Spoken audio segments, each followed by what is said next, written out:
बिहार के छात्रों के लिए खबर अच्छी है। खबर ये अच्छी है कि बिहार कर्मचारी चयन आयोग के जो परीक्षाएं लगभग 35,000 पदों पर निकली हुई हैं, चाहे आप बिहार एसएससी सीजीएल 4 की बात कर लें, बिहार एसएससी इंटर लेवल की बात कर ले, कार्यालय परिचारी की बात कर ले, या बीएसओ जैसी परीक्षाओं को लेकर, जी हां, आप सभी परीक्षाओं का इंतजार खत्म होने वाला है। आता है और सफर शुरू हो जाता है डेट एक्सटेंशन का।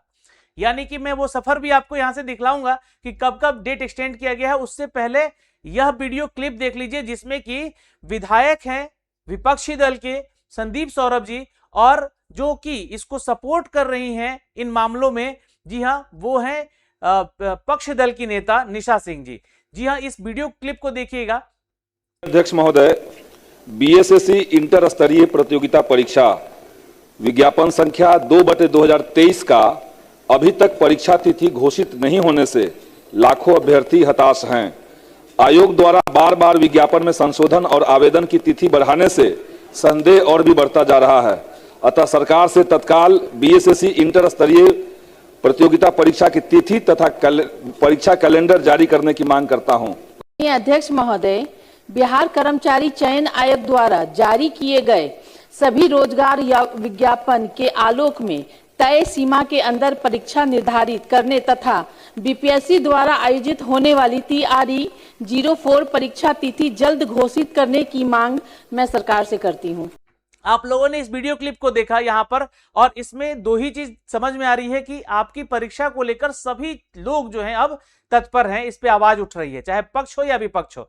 तो अब यहां पर जो है मामला जो जाएगा वो बिहार एसएससी को जाएगा कि आखिर सभी विभिन्न विभागों से आपके पास बहालियां आ चुकी हैं, तो अब इसमें विलंबता क्यों की जा रही है। आइए मैं उस सफर पे आपको ले चलता हूं जब से यह बहाली की प्रक्रिया शुरू की गई है। तो देखिए, सबसे पहले तो आपको बता दें कि ये जो नोटिफिकेशन है इसमें देरी का सिलसिला शुरू हो चुका था, लेकिन अब आपकी आवाज जो है विधानसभा में उठ रही है और मांग उठ रहा है वहां पर कि जल्द से जल्द इन परीक्षाओं को करवाया जाए। लेकिन विभिन्न विभागों से हर साल सीटों की संख्या दे दी जा रही है, क्योंकि माननीय मुख्यमंत्री जी का यह मांग है, यह कहना है कि जितने भी विभाग हैं वो 1 साल के बाद यानी कि अप्रैल से पहले आप लोग सारा का सारा जो खाली पदों का संख्या है उसका विवरण देकर उन अधियाची विभाग हैं, आयोग हैं, उनको सौंप दिया जाए, ताकि वो नोटिफिकेशन निकाले, कैलेंडर निकाले। कैलेंडर के बाद जो है ये डेट शेड्यूल किया जाए कि उसमें कि कब कौन एग्जाम होगा, रिजल्ट कब दिया जाएगा। ये बातें मुख्यमंत्री जी ने ट्वीट करके भी जानकारी दी। लेकिन वैकेंसी तो हर साल बढ़ ही रही है। पहले बहाली की प्रक्रिया निकाली गई तो उसमें देखिएगा तो लगभग 12 हजार जो है लगभग वैकेंसी निकाली गई, लेकिन साल दर साल ये समय बढ़ता गया और ये सीटों की संख्या भी बढ़ती गई। और मैं आपको फिर जानकारी दे दूं कि एक बार फिर से पदों की संख्या में वृद्धि होगी बिहार एसएससी इंटर लेवल में भी, है ना, इंटर लेवल में भी, और साथ ही साथ आपके बिहार एसएससी सीजीएल लेवल में भी। तो जो भी छात्र यह सोच रहे हैं कि ये परीक्षाओं के लिए फिर से क्या ओपन किया जाएगा लिंक, तो बिल्कुल किया जाएगा। 1-2 बार और आपका यहां पर लिंक एक्टिवेट किया जाएगा, और अगर हो सके तो इसी पे जो है, चूंकि आवाज उठ रही है अब वहां विधानसभा में, तो आपकी जो है बातों को यहीं पे स्टॉप करके जो नौकरियों का देना है स्टॉप करके एग्जाम डेट घोषित किया जाएगा। लेकिन एग्जाम कब होगा सर, इसके ऊपर भी आएंगे। लेकिन देखिए, जो भी मेरे भाई बंधु हैं इन परीक्षाओं की तैयारी कर रहे हैं, तो आप हमारे साथ जुड़िए इस एप्लीकेशन पे, सक्सेस की 98 ऑफिशियल पे आप लोग डाउनलोड कर लीजिएगा। ये खबरें तो आपको दे ही रहा हूं यहां से, लेकिन खबरों के साथ साथ आपकी पढ़ाई भी शुरू होनी चाहिए। तो पढ़ाई शुरू हो चुकी है। आप मैथ रीजनिंग के जो वीडियोस दिए गए हैं यहाँ पर इस कोर्स में जाके आप उसको बनाना आप शुरू कीजिए, क्योंकि समय अब जो है ना अभ्यास का है। पढ़ाई बहुत कर ली साल दर साल, है ना, 2 साल से तो यही बहाली निकला हुआ है, तो आप लोग पढ़ाई कर चुके हैं। लेकिन यहां पर जो है आप लोग को एक एक टॉपिक एकदम सटीक कहें तो एग्जाम के पॉइंट ऑफ व्यू से बना के तैयार किया गया है। यही नहीं, मैथ रीजनिंग के अलावा GK GS reasoning, Bihar SSC, है ना, बिहार जीके 45 वो स्टैटिक जीके के पार्ट, 4000 की बेस्ट कलेक्शन ऑफ क्वेश्चंस। इनके अलावा आपको देखिएगा तो बिहार बजट जो आया है उसका भी पीडीएफ मैंने दे दिया है एमसीक्यू के फॉर्मेट में भी, और कुछ शॉर्ट नोट्स के बारे में। उसके अलावा आपको पॉलिटी से रिलेटेड जितने भी क्वेश्चन आ सकते हैं एग्जाम में या प्रीवियस ईयर में पूछे गए उसका भी एक नोट्स दे दिया गया है इस ब्रह्मास्त्र वाले कोर्स में। या फिर आपके पास कंप्यूटर से संबंधित जितने भी क्वेश्चन बने हैं एग्जाम में वो उसका भी कलेक्शन वहां पर डाल दिया गया है। तो वो सारी चीजें एक अलग से आपको दी जा रही है ताकि कहीं से कोई चीज खरीदना नहीं पड़े। तो आप लोग यहाँ पे जुड़िएगा तो इसका बेनिफिट जरूर मिलेगा। यही नहीं, इसमें एक हमने प्रैक्टिस सेट भी डाला हुआ है, 15 प्रैक्टिस सेट है ये, लेकिन विद सॉल्यूशन है ना, और बाइलिंगुअल है यानी कि दोनों भाषा में। तो आप लोग यहां पर जाकर अपना प्रैक्टिस भी दीजिए और नोट्स भी पढ़िए। इनफैक्ट मैथ रीजनिंग से संबंधित जो भी कोई डाउट होता है तो आपको ये टेलीग्राम ग्रुप दिया गया है, इसमें आप अपने सवाल को डाल के पूछ सकते हैं, उसका सॉल्यूशन जरूर बताया जाएगा। या फिर जीके जीएस में कोई समस्या है तो उससे रिलेटेड जो है वहां पे बात कीजिए, तो वहां पे आपको समस्या का समाधान किया जाएगा।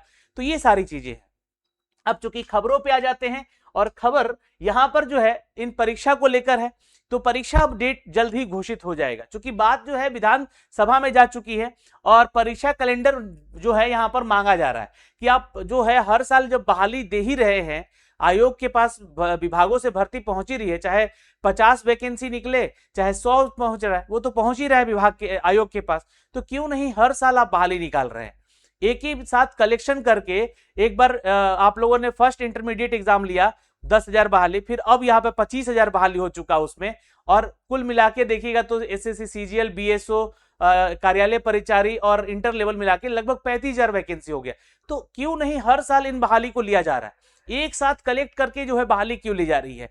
इसमें छात्रों का समय जा रहा है या फिर कहे तो उनका मनोबल टूट रहा है, इसको लेकर आवाज उठ रहा है। विधायक है हमारे विपक्षी दल के संदीप सौरभ जी, इन्होंने आवाज उठाया और इनका साथ दिया है दोस्तों सत्ता पक्ष के हैं विधायिका निशा सिंह, जिसका कि आप लोगों ने वीडियो क्लिप यहाँ पे देखा होगा। सफर यहीं पे खत्म नहीं होता है, क्योंकि ये सफर ही इतना लंबा था। आपको बता दे कि ये वैकेंसी की शुरुआत 2023 में की गई, एडवर्टीजमेंट संख्या 2/2023 था, अब इसको जो है बदलकर 2/2023 ए कर दिया गया है। तो ये बात ध्यान में रखिएगा आप लोग, है ना। ये वैकेंसी का जो अब नोटिफिकेशन है वो बदल गया है, नंबर जो है ए लिख दिया गया उसको। एक बार जब शुरुआत हुआ फॉर्म भरने का तो 27 सितंबर 2023 को शुरू हुआ पहली बार, और दिसंबर तक मौका दिया गया। मतलब सितंबर से लेकर दिसंबर तक किसी फॉर्म को भरने के लिए इतना लंबा समय जाता है क्या? नहीं। यह नोटिफिकेशन दिया गया बीच में फिर कि आपका एग्जाम जो होगा, है ना, एग्जाम जो होगा वो सीबीटी बेस्ड होगा। ठीक, तो इस पे भी छात्र भरोसा किए, चलो उसका तैयारी किया जाएगा। और पूरे साल एडिट ऑप्शन, पेमेंट रिफंड और सीबीटी मोड एग्जाम का ये नोटिफिकेशन चलता रहा। फिर 10,000 सीटें और जोड़ दी गई ताकि छात्र नाराज ना हो, तो 10,000 सीटें जोड़ दी गई। उसके बाद यहां पर फिर से एक बार रीओपन कर दिया गया पोर्टल को। तो जो लोग नए उस साल जो है जब ये ओपन किया गया तो उस साल भी जो लोग पास किए थे 12th वो भी लोग आवेदन कर दिए। फिर जो है 27 सितंबर को यहां पर 2023 में जो नोटिफिकेशन आया उसमें इसको संशोधित समझा जाए। फिर 14 अगस्त 2024 अगले साल यह जो है परीक्षा ऑनलाइन बेस्ड लिया जाएगा, ये ऐसा कहा गया। फिर 16 फरवरी को आवेदन की तिथि जो है 28 फरवरी तक बढ़ाने की चर्चा की गई। ये लगातार चीजें हो रही थी, रिक्तियों की बढ़ोतरी हो रही थी। छात्रों का प्रमुख मांग था कि पहले आप कैलेंडर ही जारी कर दीजिए जिसमें कि बीएसओ, सीजीएल और इंटर लेवल सभी परीक्षाओं का यहाँ पे बात हो जाए। लेकिन यहाँ पर अभी भी चर्चाएं और लिंक एक्टिवेट होने का जो है प्रोसेस चल ही रहा है। तो ये सफर भी चल रहा है और फॉर्म भरने का लिंक बार बार एक्टिव किया जा रहा है। और आगे चलकर भी मैं आपको बता दूं कि अभी बिहार एसएससी, इंटर लेवल और सीजीएल, है ना, ये सीजीएल 4 या इंटर लेवल, इन दोनों के लिए एक बार जो है क्या होगा, लिंक एक्टिवेट किया जाएगा। क्योंकि यहां भी लगभग 660 सीटें लगभग आने वाली हैं जो कि भू राजस्व विभाग से आने वाली हैं। इंटर लेवल में भी यहां पर लगभग 500 सीटें और शायद जुड़ सकती हैं। तो यहां पर भी सीटों की संख्या बढ़ सकती है जो कि अनुमान बताया जा रहा है। तो अभी के लिए इस वीडियो में इतना ही, लेकिन आप अपनी पढ़ाई करते रहिए, है ना। एग्जामिनेशन का जो डेट होगा ना वो मोस्ट प्रोबेबली आपको बता दे कि जो सरकार तय करके गई हुई है कि मई जून से आपका एग्जाम शुरू हो जाएगा। तो आप इस डेट को मान के तैयार रहिए, है ना। हो सकता है कि इस डेट में एग्जाम ले भी लिया जाएगा, नहीं तो ज्यादातर अगर देरी हुई तो कोशिश किया जाएगा कि सितंबर अक्टूबर तक एग्जाम फिनिश कर लिया जाए प्रीलिम्स का। यहाँ पर तो तैयारी में लगे रहिए, एप्लीकेशन डाउनलोड कीजिए और हमारे साथ जुड़े रहिएगा। All the best, good luck, धन्यवाद।